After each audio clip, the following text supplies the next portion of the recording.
नमस्कार दोस्तों, मेरा नाम है माता जी। नमस्ते। आज हम रिएक्ट करने वाले हैं खान सर के वीडियो को। तो इसके बाद टाइटल रहने वाला है इजराइल और भारत दोनों देशों का हुआ प्लान हाईजैक। फिर देखो इजराइल और भारत ने कैसे लिया बदला। तो भाई देखा है तो भाई इजराइल और भारत दोनों देशों का प्लेन हाईजैक हो गया था। शायद कभी हिस्ट्री में रहा हो, क्योंकि अभी देखा जाए तो इस टाइम पे तो कुछ हुआ नहीं। प्लेन देखा जाए तो प्लेन तो नहीं हो रखा हाईजैक, लेकिन हाँ ये कह सकते हो कि यहाँ जो इस टाइम पे जो एज अ शिप जो है, कार्गो शिप जो होती है, वो इस टाइम पे ईरान ने कब्जे में ले ली अपने। इसके अंदर भाई 19 क्रू के मेंबर थे, वो भाई इंडियन थे, तो शायद उसके ऊपर रह सकती है। बाकी प्लेन लिखा हुआ है तो कुछ और लगने वाला देखने में। बाकी भाई क्या वीडियो देखेंगे भाई, बाकी वैसे तो क्या होता कुछ पता चल पाएगा नहीं इसके अंदर। तो देखते किस तरह वीडियो रहने वाली, तो बनने करते हुए वीडियो स्टार्ट। या एक जहाज जा रही थी तो मिस्र में उतरी और उसको आतंकवादियों ने कब्जा करके युगांडा लेके चले गए। कहां लेके चले गए? युगांडा। युगांडा का शासक था इदी अमीन। युगांडा का शासक इदी अमीन, और इसमें इजरायली नागरिक थे। क्या थे? इजरायली नागरिक थे। और आतंकवादियों ने इजराइल से कहा कि हमारे जो मतलब आतंकवादियों को तुम पकड़ के रखे हो, उन्हें रिहा करो, उन्हें रिहा करो, नहीं तो तुम्हारे जितने बंधक है तुम्हें हम मार डालेंगे। इजराइल का रूल है कि हम अगर बंधकों के भरोसे इनकी मांग करते रहे तो एक दिन हमारे देश खाली कर देंगे। कहा कि ना, एक को भी नहीं। इजराइल से 4 ठुल जहाजें उड़ी, सब सवारी वाली, लड़ाकू नहीं, सवारी वाली, और अरब सागर पे एकदम नीचे नीचे उड़ते हुए यहां आई सब। और हवा में उसमें फ्यूल भरा गया, और यहां से 4 जहाजें लाइन से इसमें उतरी सब। कहां पे? युगांडा एयरपोर्ट पे। युगांडा एयरपोर्ट वालों को लगा कि 4 को जहाज एक साथ उतर रही है, राष्ट्रपति आए हैं लग रहा है। उनसे को लगा कि उसका राष्ट्रपति आए हैं, तो सब एकदम अलर्ट हो गए, सबको उतारा गया यहाँ पे। जब उतरा तो पता चल गया, 3 गो जहाजियां जब उतरी ना तो पता चल गया कि राष्ट्रपति नहीं है। तो रात के टाइम पे जहाज बिना लाइट के नहीं उतर सकती है, लाइट वे बंद कर दिया एयरपोर्ट पे।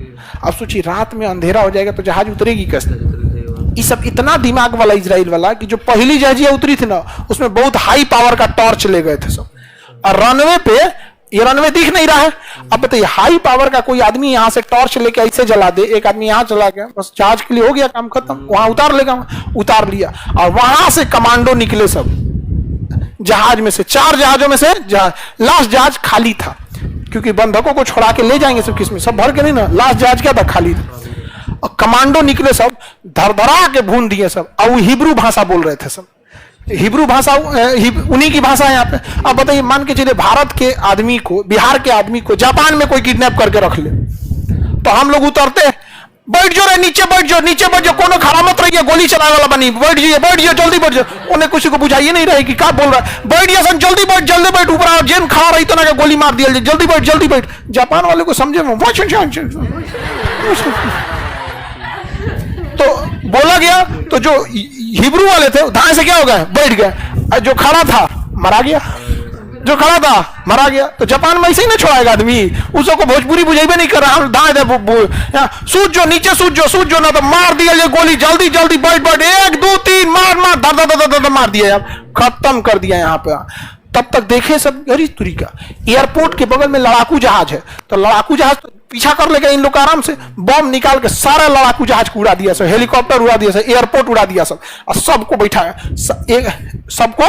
सबसे पहले जितने बंधक थे सबको बंधक को भर दिया गया, यहाँ पे बंधक को भर के उड़ा दिया गया। तो पहला जहाज में जो भी हॉस्टेज जो किडनैप थे उनको उड़ा दिया गया, दूसरी जहाज में कमांडो गिर गए, तीसरे में भी, चौथे में भी एक कमांडो बच गया था लास्ट में। तो जहाज रनवे पे दौड़ रही थी, तो आगे अभी देखते हैं, क्योंकि एक मरीज जो थी, एक औरत नहीं मिल रही थी जो 80 साल की थी, एक्चुअल उस बीमार पड़ गई थी, तो उसे हॉस्पिटल ले गए थे सब। ती कह रहा है कि रुक जो, हम हॉस्पिटल से छुड़ा के ले आ रहे हैं। कहा से रे बकलोलवा कहीं के, तोरे चक्कर में ज्यादा हो जाएगा। तो एकदम लास्ट में रह गया, तो चढ़ते इसको गोली मार दिए सब, और जब गोली मार दिए सब तो इसको लेके गए। बाद में इजराइल पहुंचा, 3-4 दिन इलाज हुआ, नहीं बच पाया।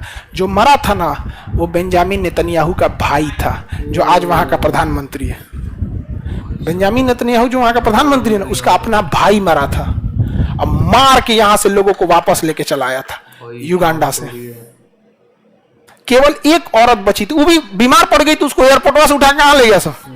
हॉस्पिटल। और इधर इजराइल की एक टीम आतंकवादियों से बात कर रही थी कि आप पैसे ले लीजिए, पैसे के बदले छोड़ दीजिए, हम अपने ऊपर में बात कर रहे हैं और ऊपर हायर अथॉरिटी से हम डीएम से बात करते हैं, डीएम कहेगा देखिए हमारे पास इतना पावर नहीं है कि हम आतंकवादियों को छोड़ सके, आप पैसे की बोलिए तो हम पैसे की बात कर लें, नहीं ऐसा नहीं होगा, तो हम आपको 2 घंटे में बताते हैं कमिश्नर सर से बात करके, फिर कमिश्नर वही बोलेगा, कहेगा हम जो ज्वाइंट सेक्रेटरी से बोलते हैं, हम सेक्रेटरी से बोलते हैं, करते करते 2 दिन लगा दिया, सब 3रा दिन तो सुता दिया। अब समझ में आया, इजराइल अपने एक भी बंधकों के बदले कुछ नहीं देता है, कहता है कि तुम हमारे कितने बंधकों ले जाएंगे, 40 को 40,000 तो मार दिया, 40 बंधकों को पकड़ के ले गए ना, 40 को क्या कर दिया मार। और हम भारत वाले सुनिए, हमारे यहाँ भी सेम घटना हुई थी, नेपाल से एक जहाज उड़ी, इंडिया आ रही थी, उसे हाईजैक करके लेके चला गया सब लाहौर, कहाँ ले गया लाहौर, और फिर अफगानिस्तान के कंधार में, और कहा गया कि हमारे खूंखार आतंकवादियों को छोड़ो। जिन आतंकवादियों को छोड़े थे ना, वही आतंकवादियों ने ताज होटल और पुलवामा जैसे हमला कराया था। अटल बिहारी वाजपेयी की सरकार थी, और अजीत डोभाल जो भी वो है सुरक्षा सलाहकार, ये इन बंधकों को लेके गए थे अफगानिस्तान, बात कर रहे थे उन लोगों से। यहाँ पर बताइए, हम लोग भी तो चाय मार सकते थे। हाँ, हम लोग की बेवकूफी समझो, इतना होशियार जहाज का कैप्टन था, हम लोग के जहाज का कैप्टन इतना समझदार था कि जैसे काठमांडू से जहाज उड़ी ना, तो उसके कनपट्टी पे बंदूक लगा दिया, कहा कि लाहौर ले चलो लाहौर, तो कहा कि हाथ जोड़ते हैं, लाहौर जाइए नहीं पाएगा, क्योंकि इसमें दिल्ली तक का ही फ्यूल भरा हुआ है, खूब से खूब जाएगा तो अमृतसर जाएगा। कहा चल चल चल अमृतसर उतार, अमृतसर में तुम तेल ले लेना। अमृतसर में उतारा तो उसके खोपड़िया बंदूक लगा था। कैप्टन क्या बोल रहा है, क्या IC-814 के पायलट बोल रहे हैं हमारे पास थोड़ा भी फ्यूल नहीं है, हमारे पास थोड़ा भी फ्यूल नहीं है, हमारे पास जबकि फ्यूल था उसके पास लाहौर जाने का। तो हमारे यहाँ की ATC बोल रहे हैं, ट्रैफिक कंट्रोल, कि हमें लगा फ्यूल नहीं है तो उड़ेगा कैसे। अरे सरकारी स्कूल का विद्यार्थी नेपाल फोन करता, पूछता कि इस जहाज में कितना फ्यूल भरे थे लोग, आराम से पता चल जाता। कोई टेम्पू थोड़े है कि जहां मन वहां रोक के भरवा लो, उसमें हर एक चीज हिसाब होता है, कितना फ्यूल भरा गया है यहाँ पे। अजीब हाल है। और जहाज हम लोग का रुका, हम लोग का जहाज यहाँ रुका, 2 घंटा रुका, 2 घंटा। तब आतंकवादियों ने कहा कि ना भाड़ में जाओ, एक काम कर उड़ाओ, बिना फ्यूले को उड़ाओ, लेके उड़ गया। और तब पायलट को कह रहे रे चुट्टा कहीं का, तो कह रहा था फ्यूल नहीं है, मालिक छोड़ दो यार। हम सोचिए, हम हिंदुस्तान वाले लोग आज आतंकवादियों को छोड़ दिए लोग। अरे इतना सिंपल तरीका था। जो भी जहाज है, जैसे जहाज है ना, जहाज में यहाँ खिड़की होती है, यहाँ क्या होती है, खिड़की। लाइन से क्या है, खिड़की। दूर से पैलेट गन छोड़ना चाहिए, जो मतलब जिसमें छर्रे होते हैं, समझा गया कि नहीं आ गया। गोली नहीं होता है, मारता यहाँ 3-4 को गेटवा तूर देता, 3-4 को क्या हो रहा है, टूट जाता। और उसके पीछे बैठ के बेहोश होने वाला गैस छोड़ देता, सारा गैस भर जाता, आदमी तो बेहोश होते ही। और जो बंदूक लिए थे, और किसी को नहीं छोड़ेंगे हम किसी को नहीं छोड़ेंगे, बेहोश हो गया रहता, कुछ नहीं कर सकते, टायर पे गोली मार देते, उड़ता ही नहीं, टायर पे गोली मारते। लेकिन ना, हम तो विश्व गुरु हैं, हम लोग क्या है, विश्व गुरु। छोड़ दिए हम लोग यहाँ पे, इतना खतरनाक काम किए थे। अच्छा, उस जो जहाज उड़ाया था उसमें एक को पकड़ा गया, जिसको सुप्रीम कोर्ट ने उम्र कैद की सजा सुना दी। उस आतंकवादी का नाम था अब्दुल मोमिन। आतंकवादी का नाम क्या था, अब्दुल मोमिन। हम एक बार ऐसे ही किसी क्लास में पढ़ा रहे थे, हमने कहा कि अब्दुल ने जहाज उड़ाया, उसको पकड़ लिया सब। अब हमरा घेर लिया सब, खान सर बोलते हैं कि अब्दुल ने जहाज उड़ा दिया, अब्दुल ने जहाज उड़ा दिया। बताइए, हम लोग को बदनाम कर रहे हैं ये। भाई, हमें बदनाम करने की जरूरत ही नहीं है। जब तक ये देश रहेगा ना, ये वाला पाकिस्तान, तब तक बदनामी होलसेल में आएगी। डेली कुछ ना कुछ बम फाड़ के चलता फिरता रहेगा, कहीं ना कहीं जाके फट जाएगा सब। अभी देखिएगा नहीं, ईद आएगा ना, ईद 2-3 दिन में, 11 को ईद है ना, देखिएगा पाकिस्तान में कोनो ना कोनो मस्जिद में फट जाएगा सब। अभी बता रहे हैं हम आपको, ईद में भी। बताइए, ये कोई बात है, ईद को दिन है जी, कितना बढ़िया दिन है यार।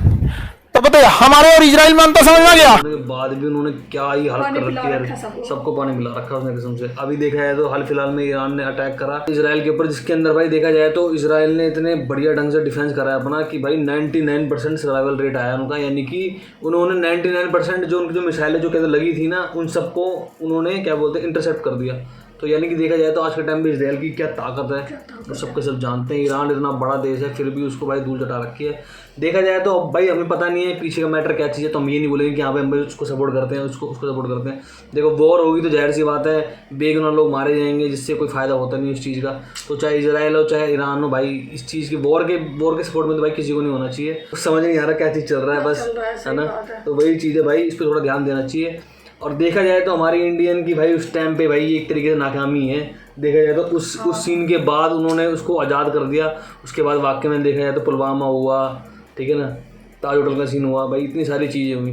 तो ये चीज़ थोड़ा देखना चाहिए था। हम वाकई में अपने आप को बोल तो देते हैं कि हम इतने ताकतवर हैं, ये हैं वो हैं, लेकिन जब रियल मायने में जब बात आती है तो किसी चीज़ के अंदर भाई लगता है कि हाँ भाई ये चीज़ थोड़ी गलत हो गई थी ना। ये चीज़ है, ये चीज़ मानना पड़ेगा। इजराइल में जो मोसाद जो है उसकी क्या ताकत है। और देखो और जो सैनिक लास्ट में मारा गया इजराइल का, उसी का भाई आगे जा करके क्या होता है नेतन्याहू जो है पीएम बना, जो कि आज के टाइम पे है। कितनी बड़ी बात है देख लो भाई। बाकी में देखा जाए तो इजराइल आज के टाइम पे किस लेवल पे है, नो डाउट कि बहुत अच्छे लेवल पे, ये चीज़ तो मानने ली। और कोई देश अगर दिमाग से काम लेता है आगे बढ़ता है तो अच्छी बात है। अब छोटे से देश हैं, हमारा तो बहुत बड़ा है मतलब इंडिया, और ये इजराइल बहुत छोटी देश है। देखो इतना मतलब उनके अंदर इतनी ताकत है, बहुत ही ज़्यादा पावरफुल है। दुश्मनों को मतलब कितने बार कितने देश मिल गए उस पर हमला कर देते हैं, लेकिन फिर भी वो किसी को अपने आगे मतलब टिकने नहीं देते। और साफ बोलता है कि हमारी मदद मत करना, जो हमारी लड़ाई होगी हम, और बताओ किसी की मदद लेते नहीं वो लोग, हमेशा ये कहते हैं कि हमारी लड़ाई हम खुद लड़ेंगे। अच्छी बात है, तो कितनी बड़ी बात है। तो वो उसके बारे में बताए क्या कहते हैं हाईजैक के बारे में, मजा आ गया सुन के। उन्होंने मतलब इतना अच्छा काम करा। काश हमारे भी जो थे उस टाइम में उनको थोड़ा सा देखो बचा नहीं देखा जाए तो बचा तो लिया था उन्होंने उनको, मतलब लेकिन वही चीज़ है कि छोड़ना पड़ गया था। लेकिन छोड़ने के बाद फिर उसके बाद कितने लोगों की जान गई, वो तो बहुत अलग चीज़, जान चली गई, शहीद हो गए लोग। तो उस टाइम भी इजराइल ताकतवर था, अच्छे खासे वेपन थे उनके पास। और बाकी देखा जाए तो भाई इजराइल जो है हमेशा से ही बहुत आगे रहा है। यूरोप के अंदर जो भी मशीनी क्रांति जो लेकर के आए थे वो सारे के सारे यहूदी लेकर के आए थे। तो तुम समझ सकते हो कि यूरोप को यूरोप बनाने वाला ही यहूदी है। तो सोचो यहूदी किस लेवल पे होगा। तो बाकी में देखा था वीडियो को पिछले दिन वीडियो चली हुई, सब्सक्राइब करें, वीडियो को लाइक करें, शेयर करें, कमेंट करें। तो आज इतना ही, जय श्री राम।